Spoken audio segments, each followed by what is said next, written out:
ज्ञानानन्दमयं देवं निर्मलस्फटिकाकृतिम् आधारं सर्वविद्यानां हयग्रीवमुपास्महे। ब्रह्मस्वरूपा परमा ज्योतिरूपा सनातनी सर्वविद्याधिदेवी या तस्यै वाचे नमो नमः।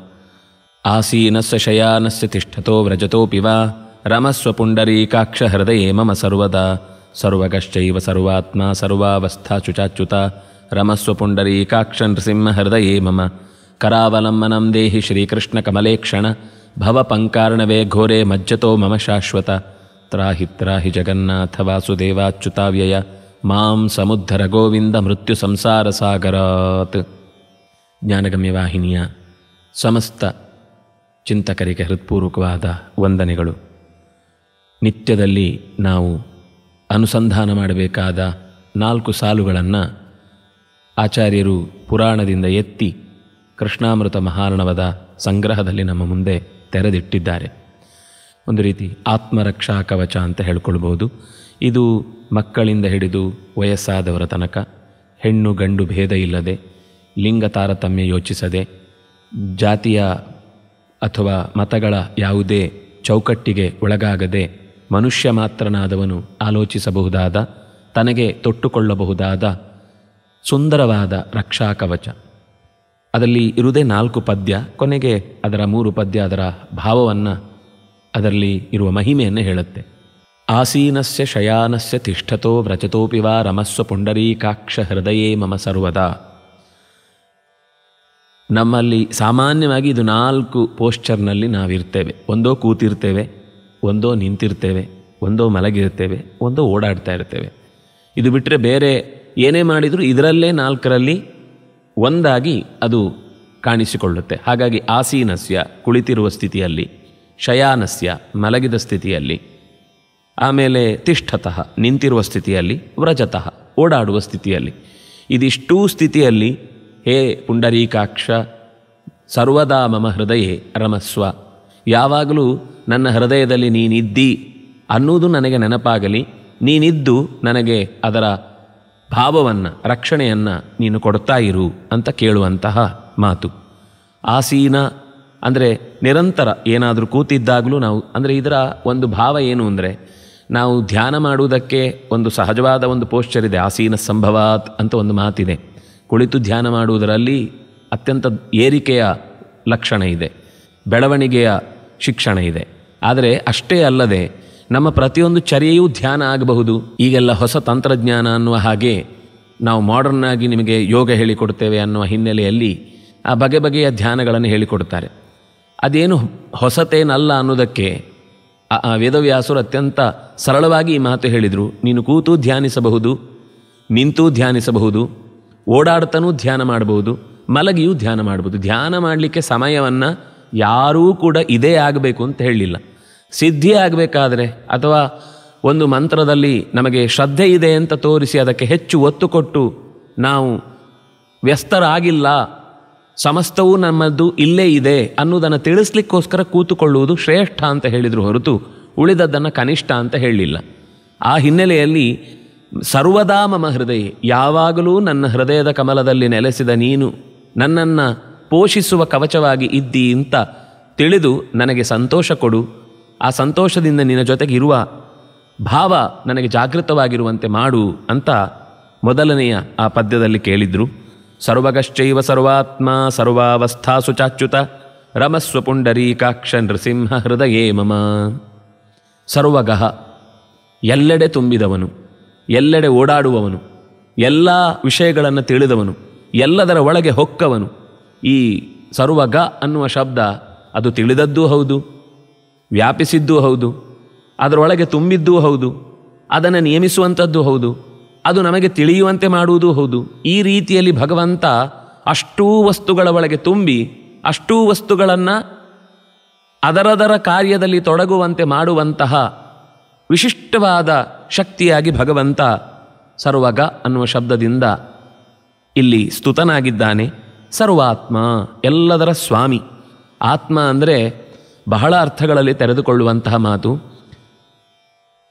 ಸ್ವೀಕರಿಸುವವನು, ಅದರೊಳಗೆ ತುಂಬಿದವನು, ತಾನೇ ಎಲ್ಲವನ್ನು ಸ್ವೀಕರಿಸುವವನು, ಯಚ್ಚಾತ್ತಿ ವಿಷಯಾನಿಹ, ನಾವು ಕಣ್ಣು ಮೂಗು ಬಾಯಿ ಇತ್ಯಾದಿಗಳಲ್ಲಿ ಏನೆಲ್ಲ ಆಹಾರವನ್ನು ಸ್ವೀಕರಿಸುವುದಕ್ಕಾಗಿ ಪ್ರೇರಣೆ ನೀಡುವ ಶಕ್ತಿ ಆತ್ಮ.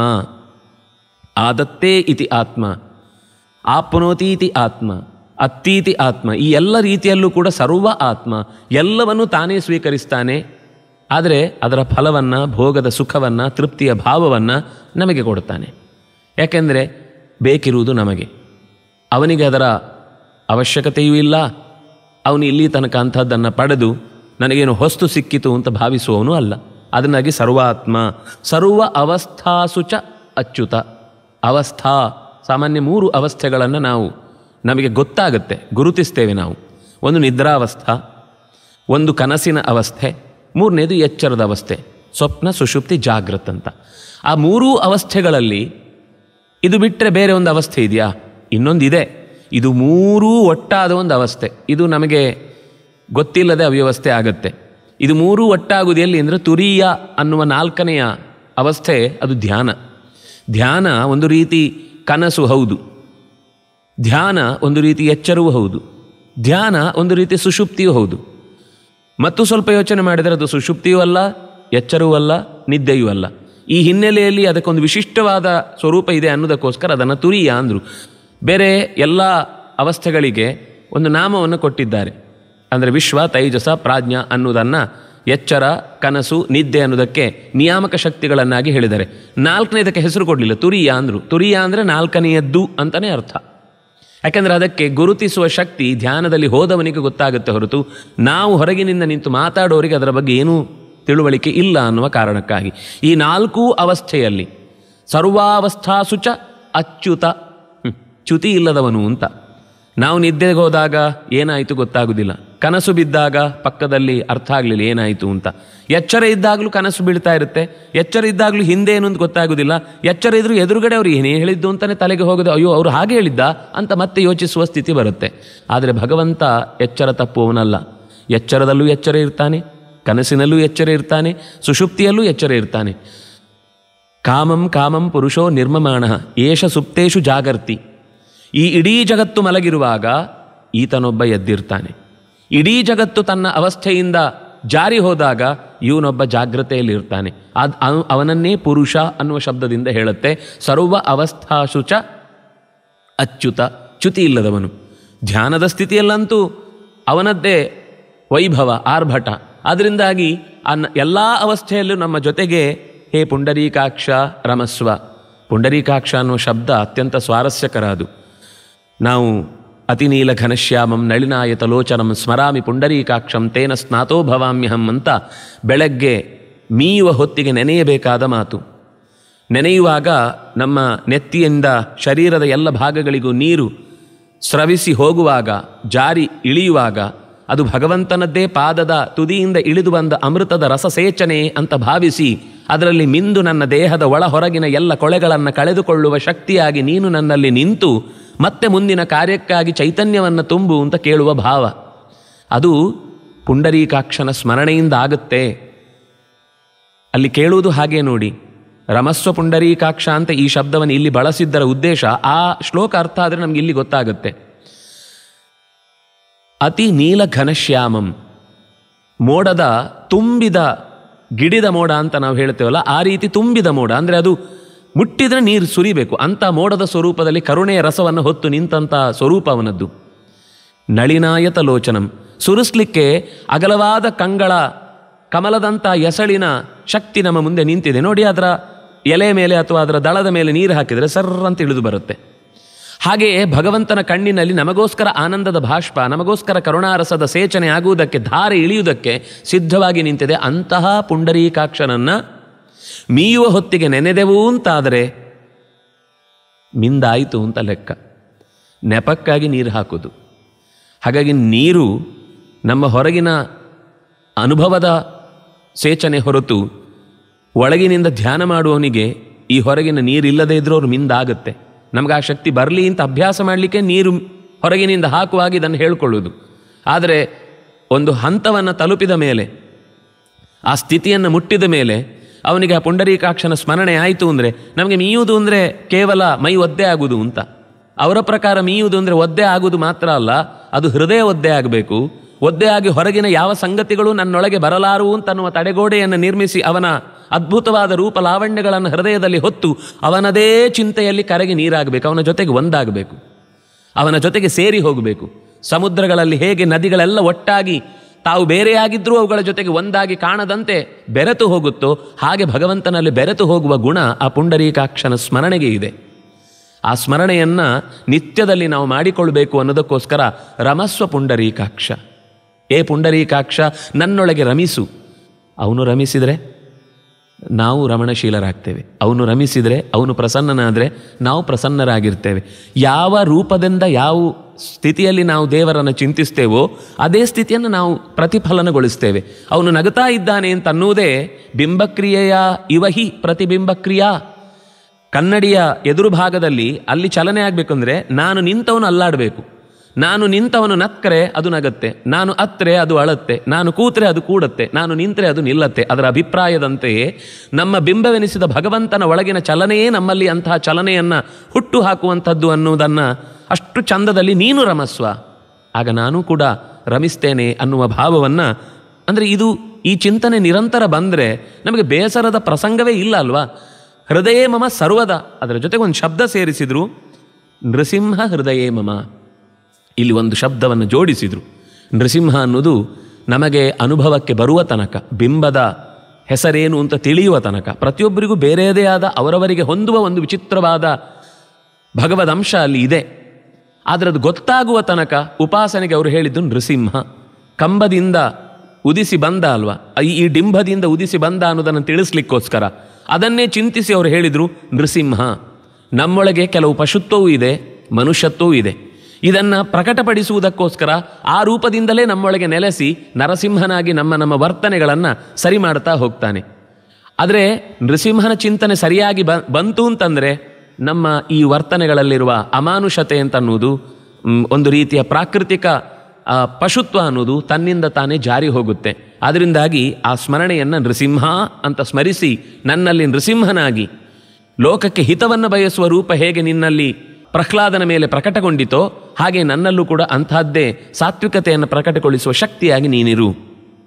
ಕರಾವಲಂಬನಂ ದೇಹಿ ಶ್ರೀಕೃಷ್ಣ ಕಮಲೇಕ್ಷಣ ಭವಪಂಕಾರಣವೇ ಘೋರೆ ಮಜ್ಜತೋ ಮಮ ಶಾಶ್ವತ. ಇದಂತೂ ಶಬ್ದ ಕೇಳುವಾಗಲೇ ಮನಸ್ಸು ತುಂಬಿ ಬರಬೇಕು. ಯಾಕೆಂದರೆ ಕರಾವಲಂಬನಂ ದೇಹಿ, ಓ ದೇವರೇ ಕೈ ನೀಡು, ಕರುಣಾಳು ಬಾಬೆಳಕೆ ಮುಸುಕಿದಿ ಮಬ್ಬಿನಲ್ಲಿ ಕೈ ಹಿಡಿದು ನಡೆಸೆನ್ನನು ಅಂತ ಕೇಳುವಾಗ ರೋಮಾಂಚ ಆಗುತ್ತೆ. ಅದೇ ಮಾತು ಇಲ್ಲಿ ವ್ಯಾಸರು ಕೊಟ್ಟದ್ದು, ಕರಾವಲಂಬನಂ ದೇಹಿ ಶ್ರೀಕೃಷ್ಣ ಕಮಲೇಕ್ಷಣ.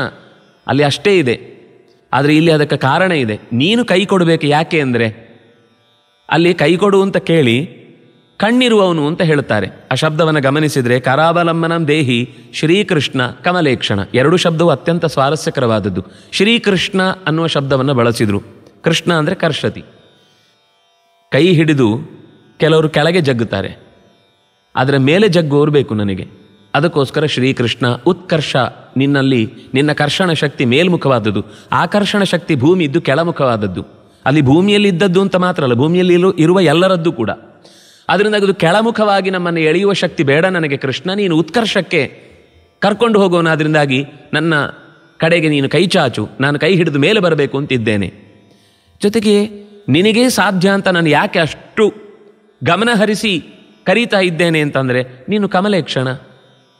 ಆ ಶಬ್ದ ಕಮಲ ಅಂದರೆ ನಾನು ಆಗಲೇ ಒಂದು ಮಾಹಿತಿ ಕೊಟ್ಟೆ, ಅದು ಪುಂಡರೀಕಾಕ್ಷ ಅನ್ನುವ ಶಬ್ದದ್ದೇ ಮತ್ತೊಂದು ಪರ್ಯಾಯ ಪದ ಅಂತ. ಆದರೆ ಇನ್ನೂ ಸ್ವಲ್ಪ ಯೋಚನೆ ಮಾಡಬೇಕಾದ್ದೇನು ಅಂದರೆ ಕಮಲ ಕೆಸರಿನಲ್ಲಿ ಬೆಳೆಯುವಂಥದ್ದು, ನೀರಿನಲ್ಲಿಯೇ ಇದ್ದು ಕೆಸರನ್ನು ನೀರನ್ನು ಅಂಟಿಸಿಕೊಳ್ಳದೆ ಇರುವ ಗುಣವುಳ್ಳದ್ದು ಕಮಲ. ಇದು ಒಂದು ಒತ್ತಟ್ಟಿಗಾಯಿತು. ಇನ್ನೊಂದು ಶಬ್ದ ಅದರಲ್ಲಿ ಇರುವುದು ಈಕ್ಷಣ. ಈಕ್ಷಣ ಅಂದರೆ ಕಣ್ಣು. ನಮ್ಮ ದೇಹದ ಇಡೀ ಭಾಗಗಳಲ್ಲಿ ಎಲ್ಲಿಯೇ ಕೊಳೆ ಆದರೂ ನಾವು ಅದಕ್ಕೆ ಒಂದಿಷ್ಟು ಪುಡಿ ಹಾಕಿಯೋ ಸೋಪ್ ಹಾಕಿಯೋ ಉಜ್ಜಿ ಕ್ಲೀನ್ ಮಾಡಬೇಕು. ಆದರೆ ಕಣ್ಣು ಅನ್ನೋ ಒಂದು ಇಂದ್ರಿಯಕ್ಕೆ ಮಾತ್ರ ನಾವು ಏನೋ ಅದಕ್ಕೆ ನಿತ್ಯ ಶುಚಿತ್ವಕ್ಕೋಸ್ಕರ ಒಂದು ಬೇರೆ ದ್ರವ್ಯವನ್ನು ಬಳಸುವುದು ಅಂತ ಕ್ರಮ ಇಲ್ಲ. ಒಂದು ಕಸ ಬಿದ್ದೊಡನೆ ನೀರು ಬರುತ್ತೆ, ಕಣ್ಣಿನ ರೆಪ್ಪೆ ಪಿಳಿ ಅಂತ ಒಂದು ಸರ್ತಿ ಮುಚ್ಚಿಗೆ ತೆರೆಯುತ್ತೆ, ಪಕ್ಕಕ್ಕೆ ವರ್ತಮನೀ ಏವ ಗಚ್ಚತಿ, ತನ್ನಿಂದ ತಾನೇ ಕಣ್ಣಿನ ಕೊನೆಯ ಆಲಿಯಿಂದ ಜಾರಿ ಇಳಿದು ಹೋಗುತ್ತೆ. ಸಾಮಾನ್ಯ ಕೆಲವೊಮ್ಮೆ ಹೋಗದೇ ಇದ್ದರೂ ನಿದ್ದೆ ಮಾಡಿದಾಗ ಅದು ಕಣ್ಣಿನ ಬದಿಯಲ್ಲಿ ಇಳಿದು ಹೋಗುತ್ತೆ. ಇದು ಒಂದು ಅಂಶ. ಮತ್ತು ಈ ಕ್ಷಣ ಅನ್ನೋದು ನೋಡಲೇಬೇಕಾದ ವಸ್ತು ಅಂತ, ನೋಡಲಿಕ್ಕೆ ಇರುವ ವಸ್ತು ಅಂತ ಅಲ್ವಾ. ಒಬ್ಬ ಮನುಷ್ಯನಲ್ಲಿ ಕಣ್ಣಿಗೊಂದು ಸ್ಟ್ರಿಪ್ ಹಾಕಿ ಅವನ ಫೋಟೋ ಕೊಟ್ಟರೆ ಅವನು ಯಾರು ಅಂತಲೇ ಗೊತ್ತಾಗಲ್ಲ. ಇಡೀ ದೇಹದ ಚೆಲುವು ನಿಂತಿರುವುದು ಕಣ್ಣಿನಲ್ಲಿ. ವಾಮನಿ ಮತ್ತು ಭಾಮನಿ ಅನ್ನುವ ಭಗವಂತನ 2 ರೂಪಗಳು ಇದ್ದು ನಮ್ಮ ಕಣ್ಣಿನಲ್ಲಿ ಜಗತ್ತಿನ ಎಲ್ಲ ಸೌಂದರ್ಯವನ್ನು ಕಾಣುವ ಮತ್ತು ನಾವು ಎಲ್ಲರಿಗೂ ಸುಂದರವಾಗಿ ಕಾಣುವಂತೆ ಮಾಡುವ ಒಂದು ವಿಶಿಷ್ಟವಾದ ಶಕ್ತಿ ಇದೆ. ಆ ಶಕ್ತಿಯನ್ನು ಭಗವಂತನ ಕಣ್ಣಿನಲ್ಲಿ ನೆನೆದು ಹೇಳ್ತಾ ಇರುವಂಥದ್ದು. ಅದು ಕಸವನ್ನು ತಾನೇ ಜಾರಿಸಿಕೊಳ್ಳುತ್ತೆ, ಬೇರೆ ವಸ್ತುಗಳು ಬೇಕಿಲ್ಲ. ಹಾಗೆ ಕಮಲದಲ್ಲೂ ಕೂಡ ಅದಕ್ಕೆ ಯಾವುದೇ ರೀತಿಯ ಕೆಸರನ್ನು ಅಂಟಿಸಿಕೊಳ್ಳುವ ಗುಣ ಇಲ್ಲ.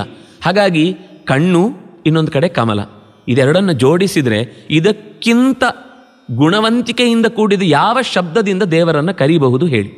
ಅದ್ಭುತವಾದ ನಾಮ. ಹಾಗಾಗಿ ಸರಿ, ಇಷ್ಟು ಹೇಳಿದ ಮೇಲೆ ಕೆಸರಲ್ಲೊಬ್ಬ ಬಿದ್ದಿದ್ದಾನೆ ಅಂತ ಇಟ್ಕೊಳ್ಳಿ. ಬಿದ್ದವನು ಮಧ್ಯದಲ್ಲಿ ಇದ್ದಾನೆ, ಇನ್ನೊಬ್ಬ ಎತ್ತಬೇಕು ಅಂತ ಬರ್ತಾನೆ, ಅವನು ದಂಡೆಯಲ್ಲಿದ್ದಾನೆ. ಅವನು ನಾನು ನಿನ್ನನ್ನು ಎಳಿತೇನೆ ಅಂತ ಎಷ್ಟೇ ಪ್ರಯತ್ನ ಪಟ್ಟರೂ ಕೂಡ ಅಷ್ಟು ಸುಲಭದಲ್ಲಿ ಸಾಧ್ಯ ಇಲ್ಲ. ಹಾಗಾದರೆ ಇನ್ನೊಬ್ಬ ಪಕ್ಕದಲ್ಲಿ ಒಬ್ಬ ಬಿದ್ದಿದ್ದಾನೆ, ಅವನು ಹೇಳ್ತಾನೆ ನಾನು ನಿನ್ನನ್ನು ರಕ್ಷಿಸ್ತೇನೆ ಅಂತ. ಅವನು ರಕ್ಷಿಸ್ತಾನೆ ಅಂತ ಕೈ ಹಿಡಿದ್ರೆ ಇಬ್ಬರು ಒಟ್ಟಿಗೆ ಮುಳುಗೋ ಕಾರ್ಯಕ್ರಮ.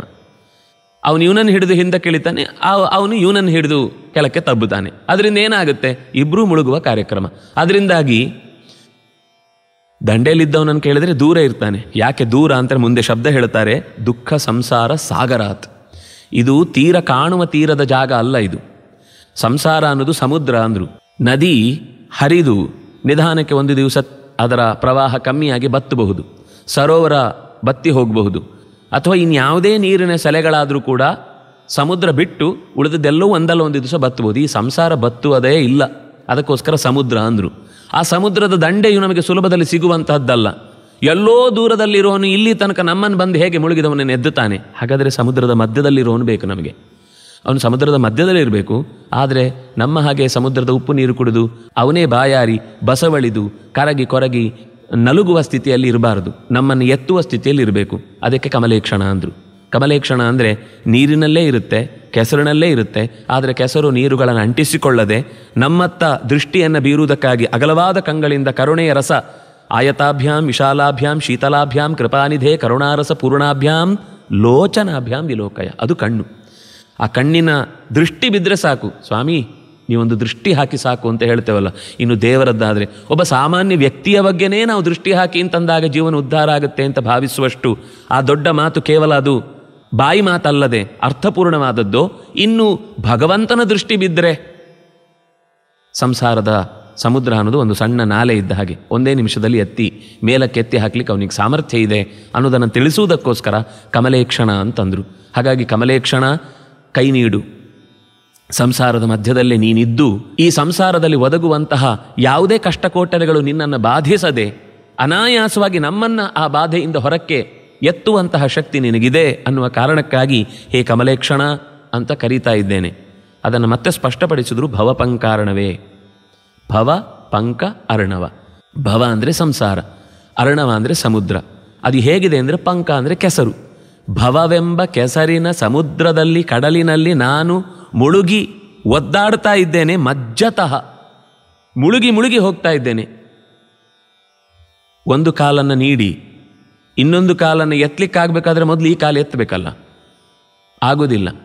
ಕಾಲಿಟ್ಟ ಮೇಲೆ ಅದು ಕೆಳಕ್ಕೆ ಎಳೆಯುವುದು ಅಂತ ಅರ್ಥ. ಅದರಿಂದಾಗಿ ಮೇಲಿನಿಂದ ಕೈ ಹಿಡಿದು ಎತ್ತುವವರು ಬೇಕು. ಇಲ್ಲೇ ನಮ್ಮ ಜೊತೆಗಿರಬೇಕು ಹತ್ತಿರದಲ್ಲಿ ಸಂಸಾರದಲ್ಲಿ.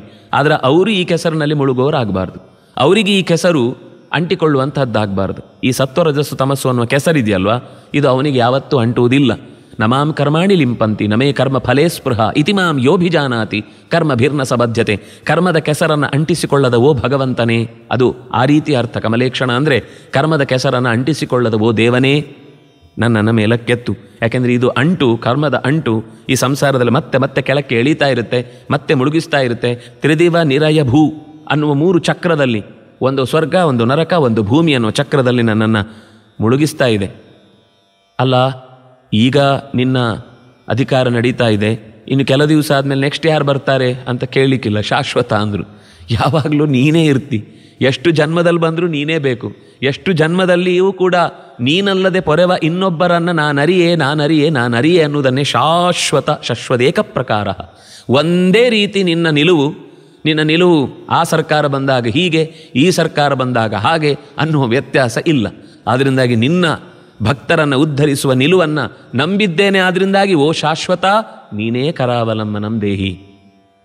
ಮತ್ತೊಂದು ಪದ್ಯದಲ್ಲಿ ನೆನಪಿಸ್ತಾರೆ, ತ್ರಾಹಿ ತ್ರಾಹಿ ಜಗನ್ನಾಥ ವಾಸುದೇವಾಚ್ಯುತಾವ್ಯಯ ಮಾಂ ಸಮುದ್ಧರ ಗೋವಿಂದ ಮೃತ್ಯು ಸಂಸಾರ ಸಾಗರಾತ್.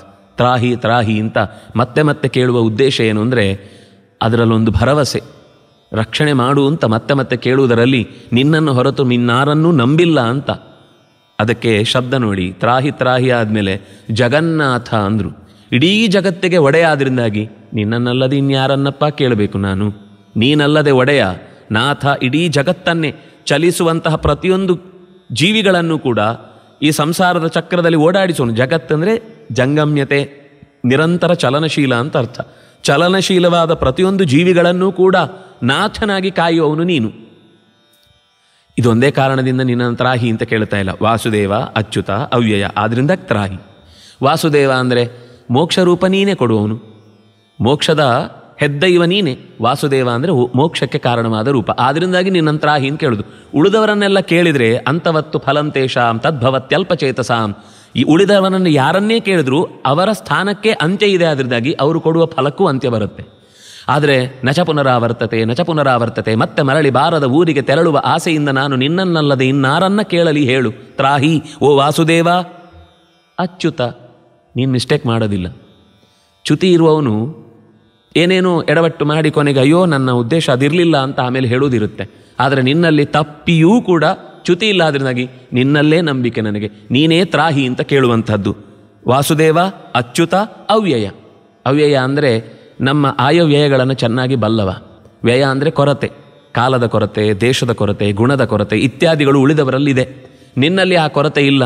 ನಿನ್ನಲ್ಲಿ ಯಾವತ್ತೂ ಕೂಡ ನಾನು ಕೇಳುವ ಯಾವುದೇ ಒಂದು ಅಂಶ ಅಯ್ಯೋ ನೀನು ಅದನ್ನು ಕೇಳಿದೆ, ಅದು ನಿನ್ನೆ ತಾನೇ ನಾನು ಅವನಿಗೆ ಕೊಟ್ಟುಬಿಟ್ಟೆ ಅಂತ ಈ ದುಸ್ಥಿತಿ ನಿನ್ನಲ್ಲಿ ಯಾವತ್ತೂ ಇಲ್ಲ. ಅದು ನಾನು ಯಾವತ್ತು ತ್ರಾಹಿ ಅಂತ ಕೇಳಿದರೂ ನೀನು ಪಾಹಿ ತ್ರಾಹಿ ಅಂತ ಕೇಳಿದವರ ಕಡೆಗೆ ಸದಾ ಕಣ್ಗಾವಲಿಟ್ಟು ಕಾಯುವವನು ಅನ್ನುವ ಭರವಸೆಯಿಂದ ಓ ಅವ್ಯಯ ನಿನ್ನನ್ನು ಕೇಳ್ತಾ ಇದ್ದೇನೆ, ನನ್ನನ್ನು ರಕ್ಷಿಸು. ಮಾಂ ಸಮುದ್ಧರ ಗೋವಿಂದ. ಗೋವಿಂದ ಅಂತ ಹೆಸರು ಬಂದದ್ದು ಯಾವಾಗ ಹೇಳಿ? ಬೆಟ್ಟವನ್ನು ಎತ್ತಿದಾಗ. ಅಷ್ಟು ದೊಡ್ಡ ಬೆಟ್ಟವನ್ನೇ ಎತ್ತಿದವನಿಗೆ ಇಷ್ಟು ಸಣ್ಣ ಹುಳವನ್ನು ಎತ್ತುವುದೇನು ಕಷ್ಟ? ಅದರಿಂದಾಗಿ ನನ್ನನ್ನು ಎತ್ತುವುದು ಸಮುದ್ಧರ. ಅದು ಧರ, ಹೊರು. ಉದ್ಧರ ಮೇಲಕ್ಕೆತ್ತಿ ಹೊರು, ಮತ್ತೆ ಕೆಳಕ್ಕೆ ಬೀಳದಂತೆ ಹೊರು. ಅದಕ್ಕೆ ಸಮುದ್ಧರ. ಆ ಶಬ್ದ ಬಿಡಿಸಿ ಒಳಗೆ ಹೋದರೆ ಉಂಟಲ್ವ, ಅದು ಪ್ರತಿಯೊಂದು ನಮ್ಮ ಭಾವಕ್ಕೆ ಮತ್ತಷ್ಟು ಎಂದು ಇನ್ಯಾವುದೋ ರೀತಿಯಿಂದ ಅಯ್ಯೋ ಇದನ್ನು ಕೇಳಬೇಕಿತ್ತು ಅದಕ್ಕೆ ದೇವರು ನಮ್ಮನ್ನು ಕೈ ಬಿಟ್ಟ ಅನ್ನೋ ಸ್ಥಿತಿ ಬರಬಾರದು. ಆ ರೀತಿ ವ್ಯಾಸರು ಆ ಪ್ರಾರ್ಥನೆಯನ್ನು, ಕವಚದ ಸ್ಥಿತಿಯನ್ನು ನಮ್ಮ ಮುಂದೆ ಇಷ್ಟು ಸುಲಭದಲ್ಲಿ 4 ಪದ್ಯಗಳಲ್ಲಿ ಜೋಡಿಸಿ ಕೊಟ್ಟಿದ್ದಾರೆ. ಹಾಗಾಗಿ ಗೋವಿಂದ ಈ ಶಬ್ದ ತುಂಬ ಚಂದ. ಗೋವಿಂದ ಗೋವಿಂದ ಅನ್ನೋದನ್ನು ಸಾಮಾನ್ಯವಾಗಿ ಎಲ್ಲ ಕಡೆಯಲ್ಲೂ ಎಲ್ಲರೂ ಹೇಳ್ತಾರೆ. ಎಂಥ ಬೇರೆ ಬೇರೆ ಚಿಂತನೆಗಳಲ್ಲಿ ಬೇರೆ ಬೇರೆ ದೇವರನ್ನು ಆರಾಧನೆ ಮಾಡುವವರಾದರೂ ದುಃಖ ಆದಾಗ, ಬೇಸರ ಆದಾಗ ಹೇಳುವುದು ಗೋವಿಂದ ಅಂತಲೇ. ಹಾಗಾಗಿ ಆ ಗೋವಿಂದ ಶಬ್ದದಲ್ಲಿ ಇರುವಂತಹ ಸ್ವಾರಸ್ಯವನ್ನು ಗಮನಿಸಿದರೆ ಅದು ಶಾಸ್ತ್ರದ ರಕ್ಷಣೆಗಾಗಿ ಇರುವ ನಾಮ, ಭೂಮಿಯ ರಕ್ಷಣೆಗಾಗಿ ಇರುವ ನಾಮ, ಹಸುಗಳನ್ನು ರಕ್ಷಿಸುವುದಕ್ಕೆ ಇರುವ ನಾಮ ಅನ್ನುವ ಈ 3 ಅಂಶಗಳಿಂದ ಏನು ಗೊತ್ತಾಯಿತು ಅಂದರೆ, ಒಂದು ಕ್ಷಾತ್ರ, ಬ್ರಾಹ್ಮ ಮತ್ತು ವೈಶ್ಯ ಅನ್ನುವ 3 ತೇಜಸ್ಸುಗಳಿಗೆ ಬೇಕಾದಂತಹ ಶಕ್ತಿಯನ್ನು. ಯಾಕೆಂದರೆ ಶಾಸ್ತ್ರಾದಿಗಳು ಶಾಸಕನಾಗಿ ಒಬ್ಬ ಋತ್ವಿಜನ ಧರ್ಮವಾದರೆ, ಭೂಮಿಯನ್ನು ಕಾಪಾಡುವುದು ಕ್ಷಾತ್ರ ಧರ್ಮವಾದರೆ, ಹಸು ಹಯನು ವಾಣಿಜ್ಯ ವ್ಯಾಪಾರಗಳನ್ನೆಲ್ಲ ನೋಡಿಕೊಳ್ಳುವುದು ವೈಶ್ಯನ ಕರ್ತವ್ಯವಾದರೆ, ಇದು 3ಕ್ಕೂ ಗೋವಿಂದನ ನಾಮ ಸೇರಿಕೊಂಡದ್ರಿಂದ ಮತ್ತು ಕೃಷ್ಣ ಸಹಜವಾಗಿ ಗೋವಳರ ಜೊತೆಗೂ ಇದ್ದು ಎಲ್ಲರಿಗೂ ಸಂಬಂಧಪಟ್ಟವನು ಅಂತ ತೋರಿಸಿದ್ದಾದ್ರಿಂದ ಅವನಿಗೆ ಗೋವಿಂದ ಅಂತ ಹೆಸರು. ಅವನಿಗೆ ಇಂಥವರಿಗೆ ಸಂಬಂಧಪಟ್ಟವನಲ್ಲ ಅನ್ನುವುದು ಎಂದೂ ಶಾಸ್ತ್ರ ಹೇಳಲಿಲ್ಲ. ಅದರಿಂದಾಗ ಅವನನ್ನು ಗೋವಿಂದ ಅಂತ ಕರೆದು ಯಾರು ಬೇಕಾದರೂ ಪ್ರಾರ್ಥಿಸಬಹುದಾದ ನಾಮ. ಯಾವುದರಿಂದ ಕಾಪಾಡಬೇಕು? ದುಃಖ ಸಂಸಾರ ಸಾಗರಾತ್. ಈ ದುಃಖದ ಸಂಸಾರ ಅದು ಮುಗಿಯುವುದೇ ಇಲ್ಲ. ಸಂಸಾರ ಅನ್ನೋದಕ್ಕೆ ಅದು ಮುಳುಗದ್ದು, ಮುಗಿಯದ್ದು. ನಮಗೆ ಅದಕ್ಕೆ ತೀರವೂ ಕಾಣುವುದಿಲ್ಲ, ಆಳವೂ ಗೊತ್ತಾಗುವುದಿಲ್ಲ. ಸ್ವಲ್ಪ ಹೊತ್ತಿನ ತನಕ ಸ್ವಲ್ಪ ಸೂರ್ಯನ ಬೆಳಕಿರುತ್ತೆ, ಅದರ ಆಳಕ್ಕೆ ಹೋದರೆ ಬರೀ ಕತ್ತಲೆ. ಅದೇ ದುಃಖ. ಆ ದುಃಖದ ಸಂಸಾರದಿಂದ ನಮ್ಮನ್ನು ಪಾರು ಮಾಡು ಅಂತ ಈ ಪ್ರಾರ್ಥನೆಯ ಮೂಲಕ ಮಾಡಿದರು. ಯಾರು ಈ ಪವಿತ್ರವಾದ ಏತತ್ ಪುಣ್ಯಂ ಪರಂ ಗೃಹ್ಯಂ ಪವಿತ್ರಂ ಪಾಪನಾಶನಂ ಆಯುಷ್ಯಂಚ ಯಶಸ್ಯಂಚ ಕಲಿದು ಸ್ವಪ್ನನಾಶನಂ. ಆಯುಷ್ಯ ಬೇಕಾ? ಈ ಸ್ತೋತ್ರವನ್ನು ನಿತ್ಯ ಪಾರಾಯಣ ಮಾಡೋಣ. ಒಳ್ಳೆಯ ಪುಣ್ಯವನ್ನು ಸಂಪಾದಿಸಬೇಕಾ? ಈ ಸ್ತೋತ್ರದ ಹೇಳಿಕೆ ಬಹಳ ಒಳ್ಳೆಯದು. ಶ್ರೇಯಸ್ಸನ್ನು ಪರಂ ಎತ್ತರಕ್ಕೆ ಏರಬೇಕಾ? ಈ ಸ್ತುತಿ ನಮಗೆ ರಕ್ಷಣೆ ಕೊಡುತ್ತೆ. ಗುಹ್ಯಂ ನಮಗೆ ರಕ್ಷಣೆ ಬೇಕಾ? ಎಲ್ಲದರಿಂದ ನಮಗೆ ಇರುವ ದುರಿತಗಳಿಂದ ಪಾರಾಗಬೇಕಾ? ಗುಹ್ಯಂ. ಪವಿತ್ರಂ ಶುದ್ಧಿ ಮಾಡಬೇಕಾ? ಹಾಗಾದರೆ ನಮ್ಮಲ್ಲಿ ಶುದ್ಧಿಯನ್ನು ತಂದು ಕೊಡಬೇಕಾ? ಈ ಸ್ತೋತ್ರವನ್ನು ಹೇಳೋಣ. ಪಾಪನಾಶನಂ ನಮ್ಮ ಹಿಂದಿನ ಯಾವುದೋ ದುರಿತದಿಂದಾಗಿ ಈಗ ಕಳಂಕದಲ್ಲಿ ಮುಳುಗುವಂಥ ಸ್ಥಿತಿ ಬಂದಿದೆ ಅಂದರೆ ಆ ಕಳಂಕತನವನ್ನು ಅಕಳಂಕನಾಗಿ ಭಗವಂತ ಪರಿಹರಿಸ್ತಾನಿರೋದಕ್ಕೋಸ್ಕರ ಪಾಪನಾಶನಂ. ಆಯುಷ್ಯಂ ನಮ್ಮ ಆಯುಷ್ಯವನ್ನು ಕೊಡುತ್ತೆ. ಯಶಸ್ಯಂ ಒಳ್ಳೆಯ ಹೆಸರನ್ನು ಕೊಡುತ್ತೆ. ಎಲ್ಲದಕ್ಕಿಂತ ಕಷ್ಟ ಕಲಿ ದುಸ್ವಪ್ನ ನಾಶನಂ. ಕಲಿ ಬಹಳ ದುಸ್ವಪ್ನದ ಹಾಗೆ, ಅದನ್ನು ಕಳ್ಕೊಳ್ಳೋದು ಬಹಳ ಕಷ್ಟ. ಎಲ್ಲ ದೇವತೆಗಳಲ್ಲೂ ಈ ಸಮಸ್ಯೆಗೆ ಅವರಲ್ಲಿ ಭಗವಂತನ ನಾಮಸ್ಮರಣೆ ಬಿಟ್ಟರೆ ಬೇರೆ ಉಪಾಯ ಇಲ್ಲ. ಬೇರೆದ್ದನ್ನು ಹೇಗೋ ಕಳ್ಕೊಳ್ಬಹುದು. ಆದರೆ ಕಲಿಯ ದುಸ್ವಪ್ನವನ್ನು, ಅದು ದುಸ್ವಪ್ನ ಅಂದರೆ ಕೆಟ್ಟ ಕನಸಿನಂತೆ ನಮ್ಮನ್ನು ಕಾಡುವಂಥದ್ದೂ ಹೌದು. ಕಲಿ ಎಲ್ಲವನ್ನ ಕಲೆಯತಿ ನಾಶ ಮಾಡುತ್ತೆ. ನಮ್ಮ ಧರ್ಮವನ್ನು ನಾಶ ಮಾಡುತ್ತೆ, ನಮ್ಮ ಕರ್ಮವನ್ನು ನಾಶ ಮಾಡುತ್ತೆ, ನಮ್ಮ ಶ್ರದ್ಧೆಯನ್ನು ನಾಶ ಮಾಡುತ್ತೆ. ನಮ್ಮಲ್ಲಿರುವ ಎಲ್ಲ ಆಲೋಚನೆಗಳಲ್ಲೂ ಕೂಡ ಒಳಿತಿನ ದಾರಿಯನ್ನು ಹೋಗುವಂಥದ್ದಿದ್ರೆ ಅದನ್ನು ಕತ್ತರಿಸಿ ತೆಗೆಯುತ್ತೆ. ಅದಕ್ಕಾಗಿ ಕಲಿ ಅನ್ನುವುದರ ಬೇರನ್ನೇ ನಾಶ ಮಾಡುವ ಸ್ತೋತ್ರ ಇದು ಅನ್ನುವುದಕ್ಕೋಸ್ಕರ ಅವರು ಈ ಸ್ತೋತ್ರದ ಉದ್ಧಾರಣೆಯನ್ನು ಹೇಳಿದರು. ಕಲೌ ಪಾಪಂ ಕಿಯನ್ ಮಾತ್ರಂ ಹತ್ಯಾಸ್ತೇಯಾದಿ ಸಂಭವಂ ಸ್ಮೃತೇ ಮನಸಿ ಗೋವಿಂದೇ ದಹ್ಯತೆ ತೂಲರಾಶಿವತ್. ಈ ಸ್ತೋತ್ರದ ಪಾರಾಯಣದಿಂದ ಕಲಿಯ ದೋಷಗಳು ನಾಶವಾಗುವುದು ಮಾತ್ರ ಅಲ್ಲ, ತಿಳಿಯದೆ ನಮ್ಮ ಕೈಯಿಂದ ಯಾರಿಗೋ ಹಾನಿಯಾಗಿದೆ, ಮನಸ್ಸಿನಲ್ಲಿ ಇನ್ನೊಬ್ಬರ ವಸ್ತುವನ್ನು ನಾನು ಬೇಕು ಅಂತ ಬಯಸಿ ಅದೂ ಒಂದು ಕಳ್ಳತನವೇ ಅಂತ ಆಗಿದ್ದರೆ, ಅಥವಾ ತಿಳಿಯದೆ ಮಾಡಿದ ಯಾವುದೇ ಲೋಪದೋಷಗಳು ಪಾಪಗಳಿದ್ದರೂ ಕೂಡ ಅದನ್ನು ಗೋವಿಂದೇ ಮನಸ್ಸಿ ಸ್ಮೃತೆ, ಗೋವಿಂದನ ಮನಸ್ಸಿನಲ್ಲಿಯೇ ಅನನ್ಯವಾಗಿ ನೆನೆದರೆ ಹೇಗೆ ದೊಡ್ಡದಾದ ಬೆಟ್ಟದಂತಿರುವ ಹತ್ತಿಯ ರಾಶಿ ಒಂದು ಕಿಡಿಯಿಂದ ಕ್ಷಣ ಮಾತ್ರದಲ್ಲಿ ನಾಶವಾಗುವಂತೆ ಈ ಪಾಪಗಳೆಲ್ಲವೂ ಕೂಡ ಈ ಸ್ತೋತ್ರದ ಪಾರಾಯಣದಿಂದ ನಾಶವಾಗುತ್ತೆ. ಕಲವು ಕೇಶವ ಭಕ್ತಾನಾಂ ನ ಭಯಂ ವಿದ್ಯತೆ ಕ್ವಚಿತ್. ಭಗವಂತನನ್ನು ಅನನ್ಯವಾಗಿ ನೆನೆದವನಿಗೆ ಎಂದೂ ಕಲಿಯ ದೋಷಗಳು ಅಂಟುವುದಿಲ್ಲ. ಸ್ಮೃತೆ ಸಂಕೀರ್ತಿತೆ ಧ್ಯಾತೆ ಸಂಕ್ಷಯಂ ಯಾತಿ ಪಾತಕಂ. ಸ್ಮರಣೆ ಮಾಡಿದರೆ, ಬಾಯಿಬಿಟ್ಟು ಹಾಡಿದರೆ, ಮನದಲ್ಲೇ ಒಳಗಿನಿಂದ ಹೃದಯದಲ್ಲಿ ಹೊತ್ತು ಆತನನ್ನು ಧ್ಯಾನಿಸಿದರೆ ಪಾತಕಗಳು ಸಂಕ್ಷಯಂ ಯಾತಿ, ಮತ್ತೆ ಚಿಗುರೊಡೆಯದ ಹಾಗೆ. ಕಳೆ ತೆಗೆದರೂ ಬೇರಲ್ಲಿರುತ್ತೆ ಅಂತ ಮಳೆ ಬಂದರೆ ಮತ್ತೆ ಬರುತ್ತೆ. ಈ ಸಂಸಾರದಲ್ಲಿ ಈ ಕಲಿಯ ಕಳೆಯನ್ನು ಕಳೆಯುವುದು ಅಷ್ಟು ಸುಲಭವಲ್ಲ ಅನ್ನೋದಕ್ಕೋಸ್ಕರನೇ ಒಂದು ಒಳ್ಳೆಯ ಬೆಳೆಯನ್ನು ಬೆಳೆಯಿರಿ ಅಂತ ಗೋವಿಂದನ ನಾಮದ ಬೆಳೆಯನ್ನು ಬೀಜವಾಗಿ ನಮ್ಮ ಮುಂದೆ ಇತ್ತಿದ್ದಾರೆ.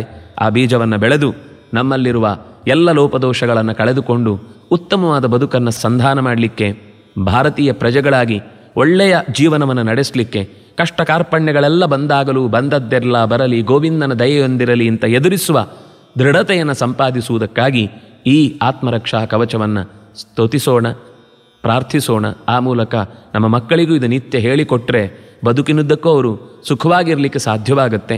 ನಮ್ಮ ಎಲ್ಲ ದುರಿತಗಳನ್ನು ಕಳೆದುಕೊಳ್ಳುವುದಲ್ಲದೆ ಭಗವಂತನ ಹತ್ತಿರಕ್ಕೆ ಸಾಗುವುದಕ್ಕೆ ಬೇಕಾದ ಮೆಟ್ಟಿಲುಗಳನ್ನು ಇದು ಸಂಪಾದಿಸಿ ಕೊಡ್ತಾ ಹೋಗುತ್ತೆ ಅನ್ನುವುದು ಮಾತ್ರ ಸತ್ಯಸ್ಯ ಸತ್ಯ.